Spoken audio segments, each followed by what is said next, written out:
থমথমে চারপাশ, সড়কে যানবাহন নেই বললেই চলে, দোকানপাটও বন্ধ। ১৪০ ধারা জারি থাকায় মানুষের উপস্থিতিও একেবারে কম। মোড়ে মোড়ে সতর্ক অবস্থানে আইনশৃঙ্খলা বাহিনী, গাড়ি থামিয়ে করা হচ্ছে জিজ্ঞাসাবাদ। পাহাড়ি কিশোরীকে ধর্ষণের ঘটনায় বিক্ষোভ ও সহিংসতাকে কেন্দ্র করে পার্বত্য জেলা খাগড়াছড়িতে এমন পরিস্থিতি। তবে সোমবার সকালে এক ফেসবুক পোস্টের মাধ্যমে যুগ্ম ছাত্র জনতা জানিয়েছে, আহতদের উন্নত চিকিৎসা এবং নিহতদের সৎকারের সুবিধার্থে ঢাকা খাগড়াছড়ি এবং চট্টগ্রাম খাগড়াছড়ি সড়কে পরবর্তী নির্দেশনা না দেয়া পর্যন্ত সড়ক অবরোধ শিথিল থাকবে। এদিকে অবরোধের কারণে জেলার বিভিন্ন স্থানে আটকা পড়েছে পণ্য বোঝাই ট্রাক। এতে গাড়িতেই নষ্ট হচ্ছে বিভিন্ন পণ্য।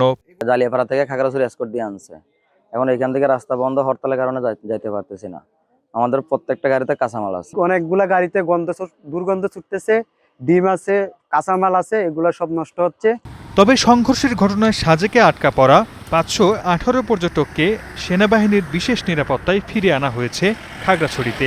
৩ দিন ধরে ঘরে বন্দি ছিলাম, এখন মনে হচ্ছে বেঁচে ফিরতে পারছি, এটাই অনেক কিছু, আলহামদুলিল্লাহ। প্রশাসন এখন অনেক ভালো, তাহলে প্রশাসন যদি অনেক ভালো হয় তাহলে আমাদের পর্যটকদের কেন নিরাপত্তা দিবে না? ভারত ও ফ্যাসিবাদী দোসরদের ইন্ধনেই খাগড়াছড়িতে অস্থিরতা তৈরির চেষ্টা চলছে বলে দাবি করেছেন স্বরাষ্ট্র উপদেষ্টা। ভারতের ইন্ধনে বা ফ্যাসিস্টদের ইন্ধনে এই ঘটনাটা ঘটাচ্ছে।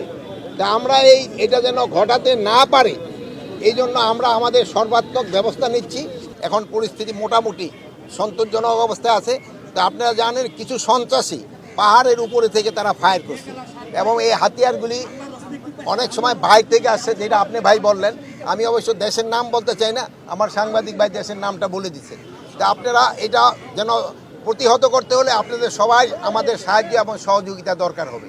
খাগড়াছড়িতে মারমা কিশোরীকে ধর্ষণের ঘটনায় বিক্ষোভ ও সহিংসতাকে কেন্দ্র করে রোববার গুইমারায় ৩ জনের মৃত্যু হয়। এছাড়া ১৩ সেনা সদস্য সহ আহত হন অন্তত ২১ জন।